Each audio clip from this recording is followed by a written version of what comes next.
Hi creative friends. I can't believe that this cute French Provincial table nearly ended up curbside, and I'm so happy it found its way to me thanks to my neighbor Sue. Today I'm sharing how this near curbside table ended up turning into a French villa beauty with just one color of paint and some gilding wax. And just wait until the end till you see how AI generated and styled this one. Can't wait to share this one with you. Let's get started. Can you believe this adorable table was headed for the curb? If it wasn't for my thoughtful neighbor Sue, I never would have got to work on this piece, so a huge thank you. This French Provincial table was in great shape, and as soon as I saw it, I knew it was the pick of the bunch, the one that I wanted to work on first. And you can tell that it was so well looked after. It had the padded drawer lining. It had no scratches on it. Like, it really was in pristine condition and had been taken well care of over the years. Sue told me that it had actually been handmade by her cousin's mom's husband. So I had a little issue trying to get the drawer out because the way the drawer was configured was different than I had actually ever seen. But look how beautiful this cute piece is. Once I figured out the drawer, I removed the knob, the original knob to the piece. I like keeping all hardware because I wasn't sure whether I was going to use the original knob back on this piece, but if I don't, I'm going to use it for another one of my makeovers. So I do keep all the knobs and handles that I remove from pieces because you never know when they're going to come in handy. Once the hardware was removed, I gave this piece a really good cleaning with my White Lightning in a spray bottle, which is a TSP substitute. This gets rid of any dirt, grime, any sort of oils that are on the furniture. After I give it a really good scrubbing with this White Lightning formula, I do like going back with a clean, damp sponge and wiping down just in case there's any residue left over. I waited for this piece to dry 100% and then I brought it into my sanding room, and using a flexible sanding sponge, I believe this was a 220, I started giving this piece a nice light scuff sanding. I really enjoy using these sanding sponges for curvy furniture because they mold into the furniture's curves and little nooks and crannies, and they give a really nice scuff sand. They are also super inexpensive, which is always a plus. And if any of you are interested in the supplies I use for these makeovers, you can check out the See More description box down below, and I'll have links to all of the supplies I use.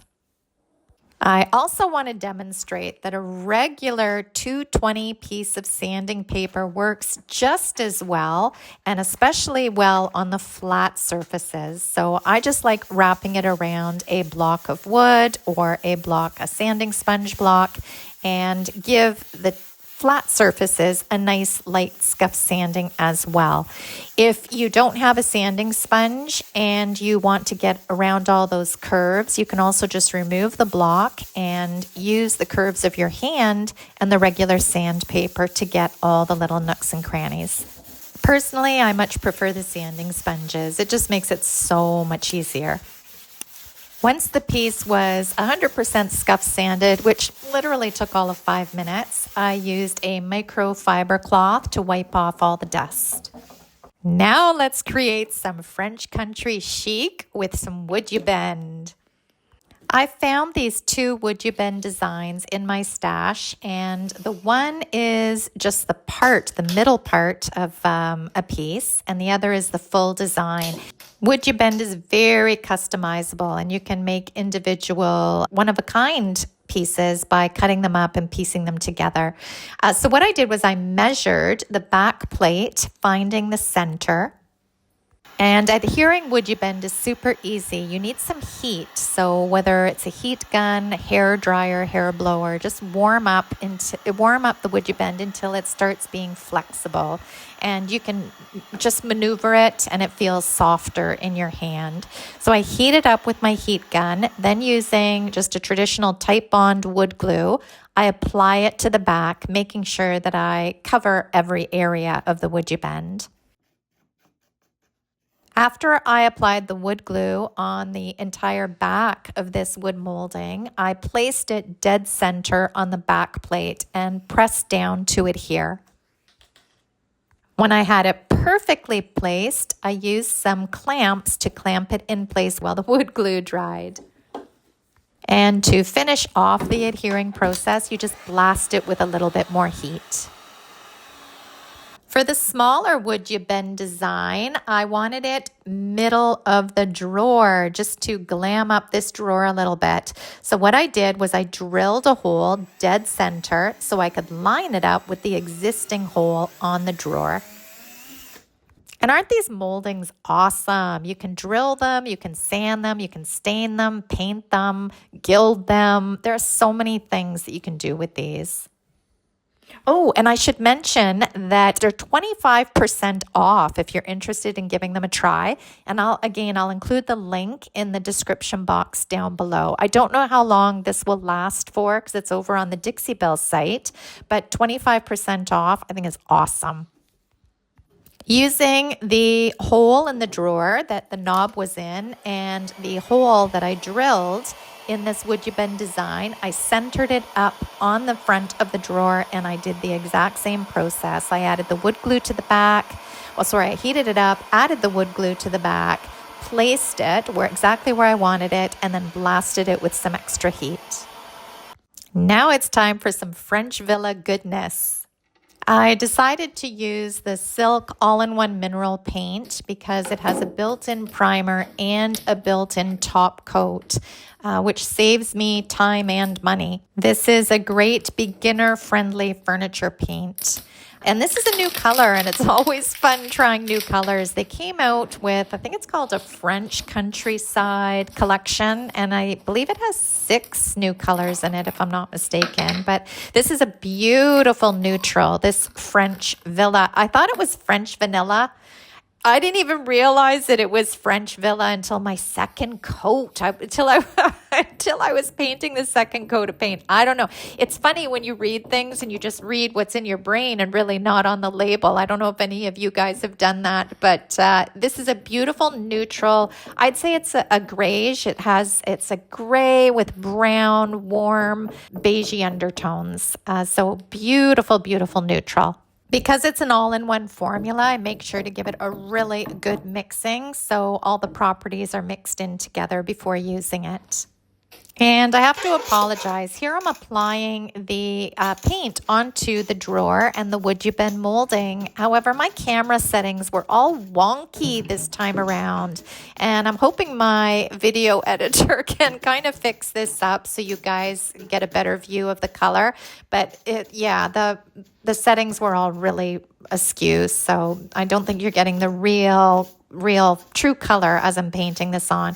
However, you will be able to see that it goes on beautifully. What I do is I just get that paint on there at first, dabbing, so I get in all the nooks and crannies of the would you bend molding, and I get the paint onto the drawer, and then I go back and smooth everything out. And this paint is self-leveling, so it actually lays beautifully, and you get a nice smooth finish. Once the first coat had dried 100%, I took a sanding sponge, just very lightly glided it over the paint finish to give it a buttery smooth in between sanding. With this Silk all-in-one mineral paint, it's not necessary, but it's totally up to you whether you decide to do that or not. Once I cleaned up the dust with a microfiber cloth, I went in and started painting my second coat of this French Villa. And just for reference, I am showing how much paint I used for 2 coats on this table. And here you can see maybe, not even 20% of this jar was used. And this is a 16-ounce jar. And I would say maybe 20% of it was used. Very little paint is needed. And I know that quite shocks a lot of beginner painters will say, how much paint do I need? They always think they need more than they actually do. So this has great coverage. Not a lot of paint is needed.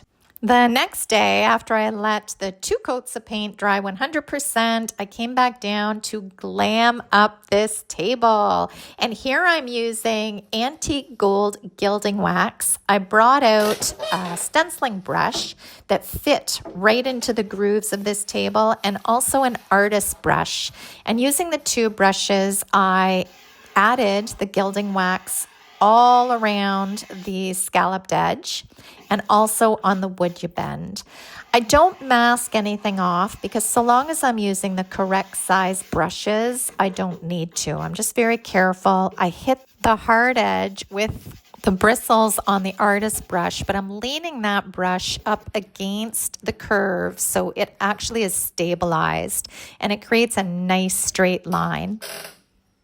I worked my way around the back plate, and then I started applying the antique gold to the wood you bend design. Once I had all the gilding wax applied, which this gilding wax is oil-based, it dries super hard, like it'll cure really, really hard, so it doesn't need a top coat. However, I do want to say that the more you buff it, the shinier it gets. So depending on how much sheen you want will depend on how much you buff it out. To finish off the drawer, I drilled dead center where I had made that pilot hole at the beginning of the video. So I drilled dead center to create a hole. And I found the perfect knob, which I had salvaged off another old piece of furniture. And it really blended well with the antique gold. I did hit it with a little bit of antique gold just to blend it in beautifully, but it looks like all one piece when all said and done. You'd never know that this was not meant to be. I think it matches up beautifully. And it was all done. Just as a reminder, here's the before. And here's the after. And this table was beautiful to begin with. And I had so much fun glamming it up.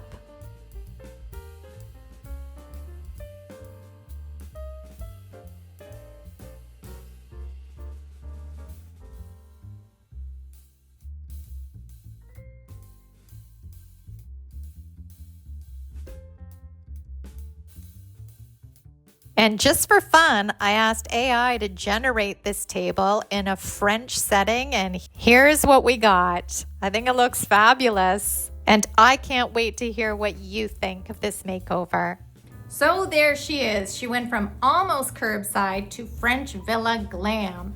I have to admit, I always love trying out new paint colors, and I hope this has inspired you to give it a try, or maybe to look at a piece of furniture that you own and glam it up a little. If you gained any value from this video, please feel free to like and subscribe here on my YouTube channel, and also hit that notification bell so you're notified with every new makeover that I upload.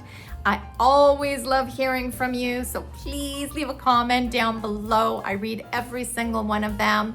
And until next project, have a fabulous week. Bye guys.